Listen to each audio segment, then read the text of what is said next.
12 names written in time, 12 bloodlines hand-picked by God. A promise made to one man standing in the desert that would cross generations, shape kings, ignite wars, and define the destiny of an entire nation. Some of these tribes vanished from history like smoke dissolving in the wind. Others reappear in the book of Revelation, sealed and set apart for the final days of humanity. And the mystery connecting all of it may be unfolding right now, before your very own eyes. It all started with a voice from the invisible. Leave your country and go to the land I will show you. God called Abraham into a journey with no map, armed only with a promise. I will make you a great nation. In you, all families on earth will be blessed. Abraham had no children. Years passed and Sarah stayed barren. The promise felt like a cruel joke until the impossible finally happened. If you enjoy content like this, hit subscribe so you never miss a video like this one. From Sarah's barren womb came Isaac, the son of the promise. Isaac fathered Jacob, and with Jacob, something changed forever. One lonely night, he wrestled a mysterious figure until dawn. Wounded but unbroken, he declared, I will not let you go unless you bless me. And the angel answered, your name will no longer be Jacob but Israel, for you have struggled with God and with men and prevailed. In that night of wrestling and wounds, the father of the 12 tribes was born. Jacob, now Israel, had 12 sons by 4 women, Leah, Rachel, Bilhah, and Zilpah. This was no ordinary family. It was a family marked by rivalry, jealousy, and betrayal that would echo for centuries. Each son received a name loaded with deep meaning, born from the pain and hope of their mothers. Reuben, Simeon, Levi, Judah, Issachar, Zebulun, Dan, Naphtali, Gad, Asher, Joseph, and Benjamin. 12 men, 12 destinies, 12 bloodlines that would become the 12 tribes of Israel. Jacob's heart belonged to Joseph, son of Rachel, the woman he had always loved. So Joseph grew up surrounded by favor, a colorful coat, prophetic dreams, a position of honor among his brothers. But silent envy slowly became open hatred. On an ordinary day, when Joseph went to the fields to check on his brothers, they threw him into a pit and sold him as a slave to Ishmaelite traders. The dreamer would be taken to Egypt in chains, humiliated and forgotten by the people he loved most. In Egypt, Joseph was bought by Potiphar, an officer of Pharaoh. God was with him and everything he did prospered. But faithfulness didn't shield him from injustice. Falsely accused by Potiphar's wife, he was thrown into prison, forgotten, far from home, far from the promise. Yet even there, God was lifting him up. Joseph interpreted dreams. And when Pharaoh himself had a nightmare that no wise man in Egypt could explain, someone finally remembered the Hebrew locked up in prison. Joseph was brought before Pharaoh and revealed, 7 years of abundance are coming, then 7 years of devastating famine. The king was so impressed he made Joseph governor over all of Egypt. The Hebrew slave now commanded the most powerful nation on earth. When the famine hit, his brothers came down to Egypt to buy food, not knowing the man before them was the brother they had betrayed. They bowed before Joseph, exactly as his dreams had shown him decades before. Joseph didn't take revenge. He wept, forgave, and revealed who he was. He sent for his father Jacob and the whole family. Israel came down to Egypt. Before dying, Jacob blessed each son. But when he reached Joseph, he did something unexpected. He adopted his 2 grandsons, Ephraim and Manasseh, as his own sons. Joseph would become 2 tribes. The number 12 would be kept, even without territory for Levi the priest, and even with the mystery that was still to come. Jacob's family thrived in Egypt. From 70 people, it grew into a multitude. But Joseph died, and a new Pharaoh rose who didn't know his story. He saw them as a threat. And so God's chosen people were thrown into slavery, over 400 years of whips, bricks, and humiliation. Israel cried out and the sky seemed silent. But God heard and called a deliverer. From a burning bush in the desert of Midian, he spoke to Moses, I have seen my people suffering, and I have come down to free them. Moses, born Hebrew, raised in Pharaoh's palace, exiled in the desert, returned as the voice of God. The plagues came, blood in the river, locusts, darkness, death of the firstborn. Pharaoh gave in. The people rushed out of Egypt, but at the Red Sea they seemed trapped with nowhere to go. Then the impossible happened. The waters opened. Israel crossed on dry ground, and the Egyptian army was swallowed by the sea. Centuries of slavery ended in a single unforgettable night. In the desert, Israel received the law, 10 commandments written by the finger of God. But the desert also exposed their rebellion, complaining, idolatry, constant disobedience. An entire generation died before reaching the promised land. Only 2 men from that generation would cross the Jordan, Caleb from the tribe of Judah and Joshua from the tribe of Ephraim. Joshua led with obedience and courage. The walls of Jericho fell. Kings were defeated. Israel began taking hold of the land. Then came the moment of division. The land was distributed among the 12 tribes, but there was a secret in that map. The tribe of Levi was chosen by God for the priesthood and received no territory.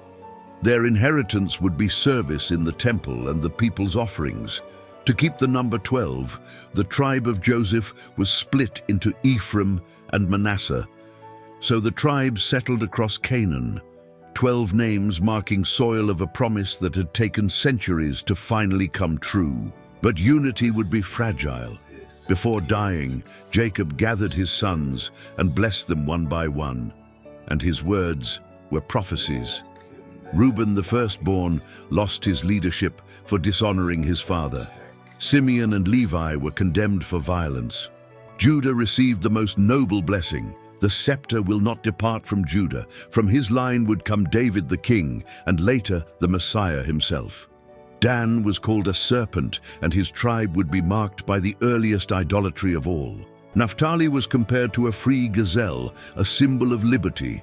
His northern territory would become the stage for Jesus' miracles centuries later, fulfilling the prophecy that Galilee of the Gentiles would see a great light. Gad was a warrior. Asher would have abundant bread. Issachar was a strong, hard-working donkey. Zebulun would live by the sea as a bridge for maritime trade. Benjamin, the youngest, was a ravenous wolf. Both King Saul and the Apostle Paul came from his bloodline. Time passed. After the conquest, Israel lived under judges, but the people wanted to be like every other nation. They wanted a king. Saul from Benjamin was the first, tall, impressive, but disobedient. God rejected him. Then David was anointed from Judah, a shepherd boy who defeated giants and united the people with courage and faith. After David came Solomon, who built the temple and led Israel to its greatest peak of glory. But with his death, everything started to unravel fast. Solomon's son, Rehoboam, inherited the throne but not the wisdom. He crushed the people with heavy taxes and forced labor. The backlash was immediate. 10 of the 12 tribes broke away. Led by Jeroboam from the tribe of Ephraim, they formed the northern kingdom called Israel. Only Judah and Benjamin stayed loyal to David's dynasty, forming the southern kingdom of Judah.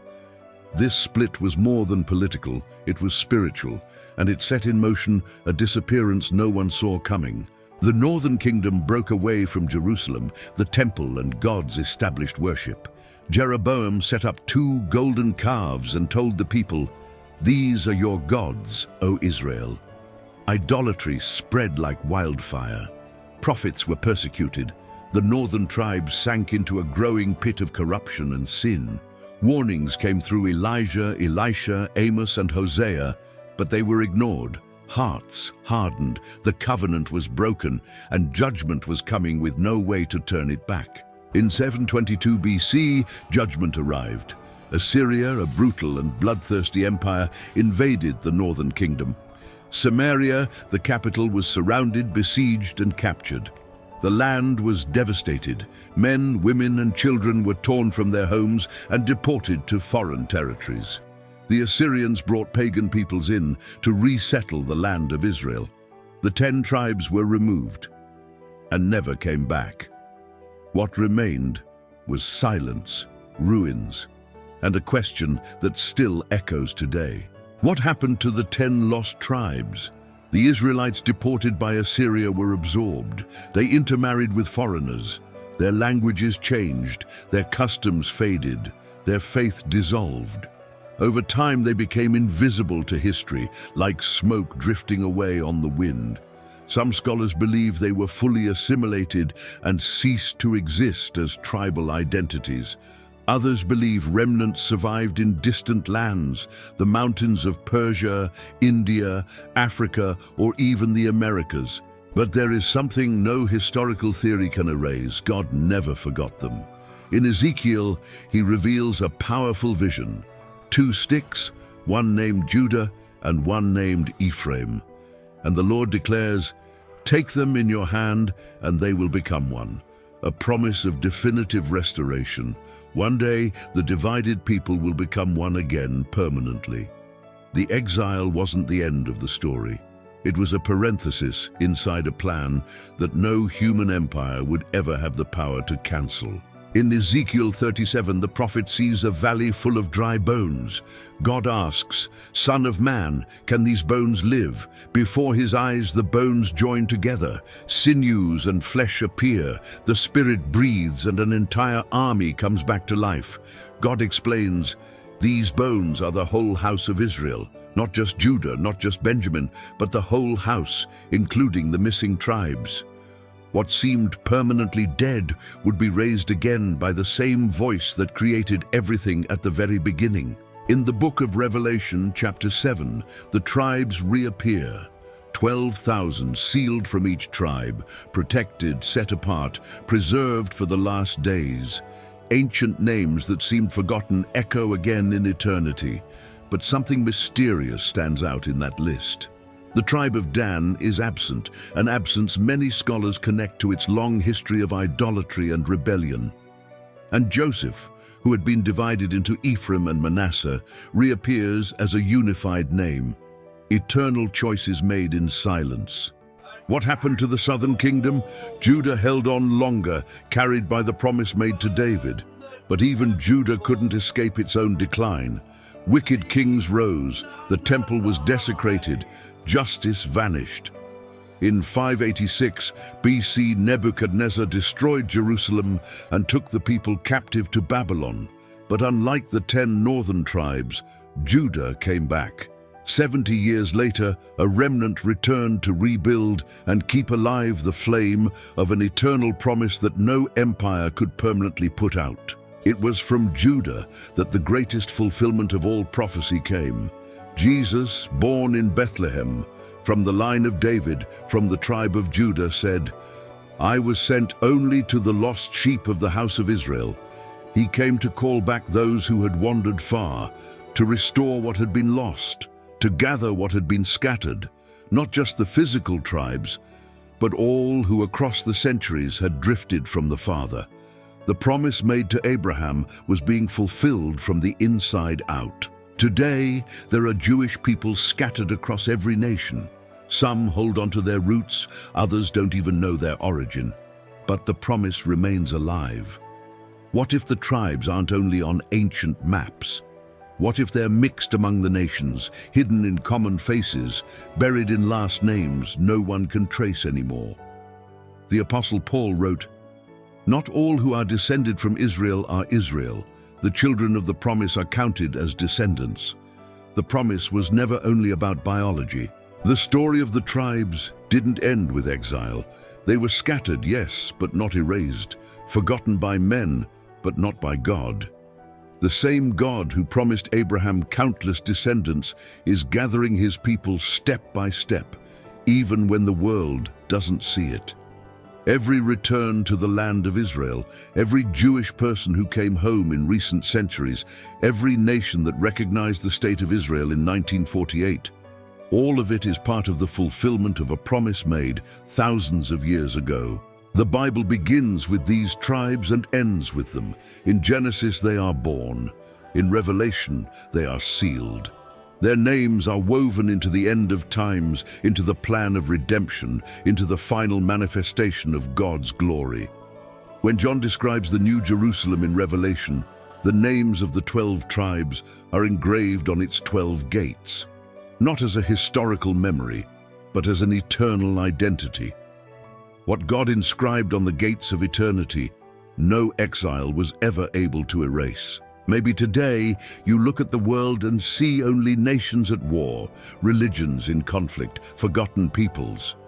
But through God's eyes, there is an invisible thread connecting it all to the promises made to Abraham, Isaac, and Jacob.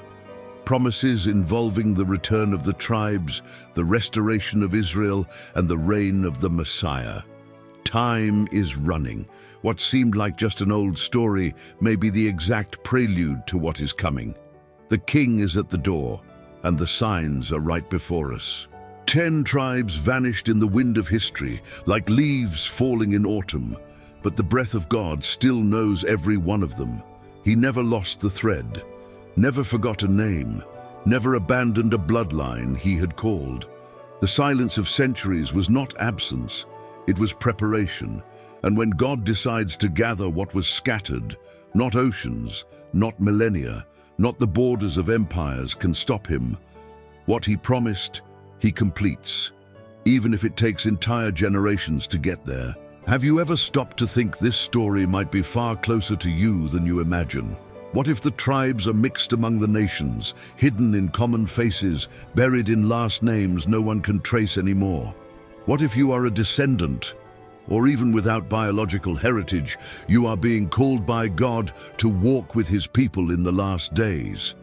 Because the promise isn't only about bloodline, it is about faith, it is about choice, it is about saying yes when the eternal call arrives. The Bible never wastes words, and if the names of these tribes still echo through Scripture all the way to Revelation, it's because they represent far more than blood.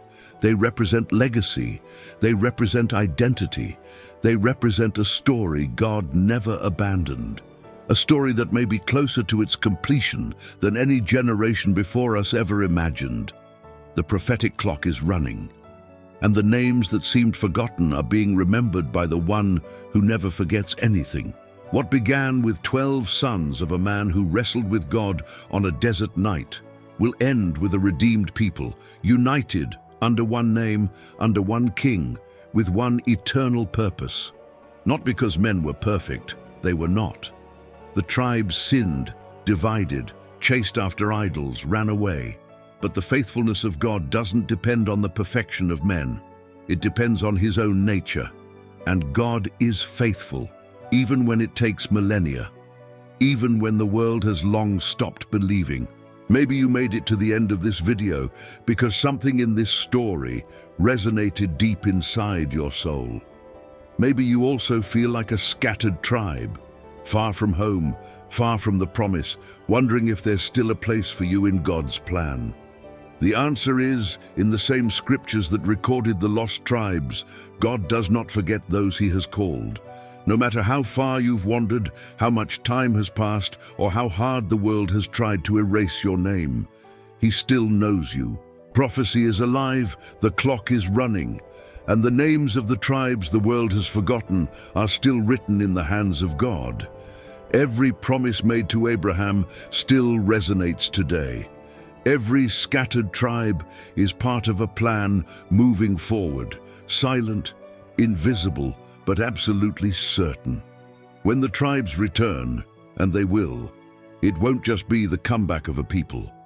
It will be the announcement that the end is close, the king is at the door, and the promise is about to be completed. The story of the 12 tribes of Israel does not belong only to the past. It is living prophecy, cutting through the present and pointing straight at the future. Because the God who called each name is still calling, and soon the tribes will return. If this story stirred something in your soul, subscribe, like this video, and share it with someone who needs to hear that the same God who never forgot the lost tribes has not forgotten about you either. He remembers, he acts, he reigns.